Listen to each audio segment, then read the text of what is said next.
நீங்க வந்து இந்த தொழிலை வந்து நீங்க விரிவா புரிஞ்சுக்கணும். இந்தியால வந்து அதிகமாக முட்டை வாங்குற ஒரு கஸ்டமர், ஒரு நுகர்வோர் யாருன்னு பார்த்தா தமிழ்நாடு அரசு தான். அதிகமாக உற்பத்தி செய்யக்கூடிய மாவட்டம்னா நாமக்கல் மாவட்டம். இப்ப நமக்கு வந்து தமிழக அரசு வந்து நீங்க வந்து ஒரு குழந்தைக்கு அரசு பள்ளி மாணவனுக்கு வந்து நீங்க ஒரு முட்டை கொடுக்கறத ரொம்ப சிம்பிளா பாக்குறீங்க.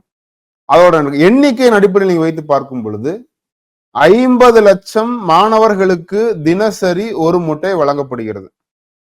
அப்போ 50 லட்சம் முட்டை ஒரு நாளைக்கு வாங்கணுமா? 50 லட்சம் முட்டை ஒரு நாள் ஒன்றுக்கு வாங்கும் அளவில் எந்த நிறுவனமே கிடையாது.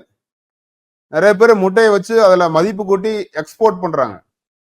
அது எந்த நிறுவனமும் எந்த அரசுமே இவ்வளவு பெரிய அளவில் கொள்முதல் செய்யறது கிடையாது. நீங்க வந்து அப்போ வந்து தமிழக அரசுக்கு என்ன இங்க பலம் இருக்குன்னு பார்த்தோம்னா, முட்டை விலையை நிர்ணயிக்கக்கூடிய திறன் இந்த தமிழக அரசுக்கு இருக்கு. ஏன்னா அவ்வளவு முட்டை வாங்குறாங்க. 50 லட்சம் முட்டை வந்து அவங்க காஸ்ட் பிரைஸே கொடுக்கலாம். உங்களுக்கு வந்து நீங்க தொழிலை பொறுத்த வரைக்கும் அப்படின்னா, எந்த தொழில் முனைவர் வந்து எனக்கு தினசரி வந்து ஒரு ஆர்டரை கொடுக்குறேன், நீ வந்து ஆர்டரை வந்து உன்னுடைய உற்பத்தி விலைக்கே கொடு அப்படின்னு கேட்கும்பொழுது எல்லாருமே கொடுப்பாங்க. ஏன்னா அந்த மினிமம் பிசினஸ் வருது இல்லைங்களா? டெய்லி வந்து எனக்கு இந்த அஷ்யூர்டா வந்து 50 லட்சம் முட்டை வைக்கிறப்போ அந்த நிறுவனத்தால வந்து அது வந்து அவங்களுக்கு தினசரி வருமானம் வர்றப்போ விலையை கட்டாயமாக சந்தை விலையோட குறைச்சு கொடுக்க முடியும். அப்போ வந்து சந்தை விலையில வந்து இன்னைக்கு நீங்க போய் ஒரு முட்டை வாங்கினா 6 ரூபாய்க்கு கொடுக்குறாங்க. அப்போ அதுல டிரான்ஸ்போர்ட் இருக்கு, அதுல வந்து நிறைய பேர் இடையில வந்து நிறைய பேர் வர்றாங்க. ஒரு மாவட்ட அளவுல ஒருத்தர் இருப்பாரு, ஒரு ஏரியா அளவுல, ஒரு வீதி அளவுல, அப்போ ஒரு கடைக்கு போறப்போ அதுல வந்து பல்வேறு வியாபாரிகளோட லாபம் சேர்க்கப்படுகிறது. இப்ப நம்முடைய கேள்வி எல்லாம் வந்து நீங்க அதெல்லாமே புறந்தள்ளிருங்க. நம்முடைய கேள்வி எல்லாமே வந்து போன வருடம் 2023 வருடம் 4 ரூபாய் 76 பைசாக்கு ஒரு முட்டை வாங்க முடிகிறது என்றால் 1 வருடத்துக்குள்ள வந்து எதற்காக 1 ரூபாய் 4 பைசா ஒரு முட்டைக்கு சேர்த்து கொடுக்குறீங்க? இதுக்கு மட்டும் பதில் சொல்லுங்க. அதே நிறுவனம் தான் கொடுக்குது. இந்த நிறுவனத்தில் ஊழல் நம்ம புதுசா குற்றச்சாட்டு வைக்கவே கிடையாது. இப்போதைய முதல்வர் எதிர்கட்சி தலைவராக இருக்கும் பொழுது கவர்னரிடம் சென்று ஒரு புகார் மனு அளிக்கிறார்.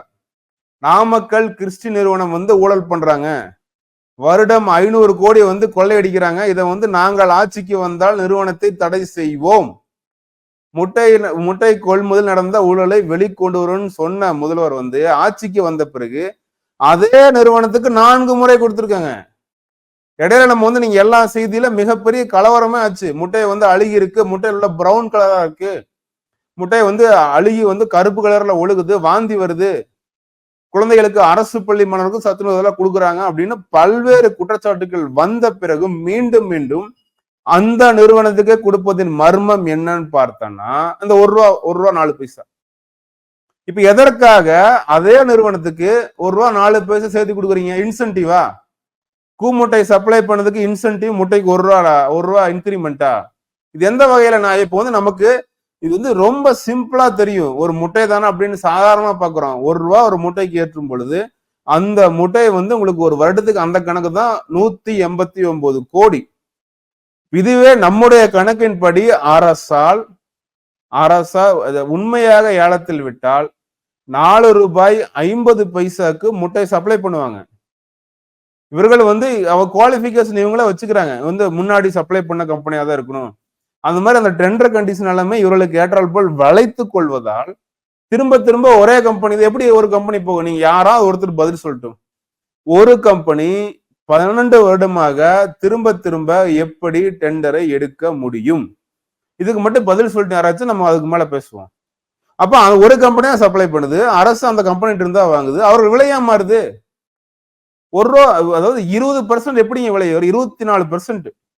போன வருடம் 4 ரூபாய் 76 பைசா, இந்த வருடம் 5 ரூபாய் 80 பைசா. எப்படி 20%க்கு மேல விலை ஏறுது? இந்த கேள்வி தான் நம்ம கேட்கறதுக்கு பதில் அவங்க சொல்லட்டும். ஃபேக்ட் செக் வந்து தமிழக அரசு நம்ம மக்கள் கட்டுற வரி பணத்தெல்லாம் மாசம் 5 லட்சம் ரூபாய் வாங்கி தின்ட்டு சும்மா படுத்திருக்காங்க. அவளை செக் பண்ணுங்க. நான் சொல்ற தவறா இருந்தா செக் பண்ணுங்க, வழக்கு போடுங்க. இல்ல நீங்க தப்பா சொல்லிட்டீங்க, கிறிஸ்டின் நிறுவனமே கிடையாது, அவர்களுக்கு சம்பந்தமா கிடையாது, வழக்கு போடுங்க. இல்ல முதல்வர் கிறிஸ்டியனோட ஊழல் பண்ணுன்னு சொன்னது சொன்னாரு அப்படின்னு நம்ம சொன்ன கூற்று பொய்யா இருந்தா எம்மால வழக்கு போட்டோம். அதெல்லாம் எதுவுமே இல்லாம வந்து திரும்ப திரும்ப பள்ளி குழந்தைகளுக்கு, குறிப்பாக அரசு பள்ளி குழந்தைகளுக்கு வழங்கும் முட்டைகளில் திருடி தின்பது பாவமான செயல். இதையோட பாவம் உலகத்திலே கிடையாது. கடவுள் நம்பிக்கை இருக்கிற யாருமே இதை பண்ண மாட்டாங்க. இதுல முட்டையை வந்து உங்களுக்கு பல்வேறு இதுல ஏமாற்றல் என்ன நடக்குதுன்னா, முட்டை அளவு வேற வேற மாதிரி இருக்கும். நீ வந்து 150 கிராம் ஒரு ஒரு ஒரு முட்டைக்கு ஒரு ஸ்பெசிபிகேஷன் இருக்கு. நம்ம கடைக்கு வரதெல்லாம் ஒரு குறிப்பிட்ட அளவுல இருக்கும். இவர்கள் வந்து அதுல சின்ன முட்டை கொடுத்துறாங்க. அதாவது ஒரு கோழி பண்ணையில முட்டையை வெளிவரும் பொழுது பல்வேறு அளவுகள் இருக்கும்.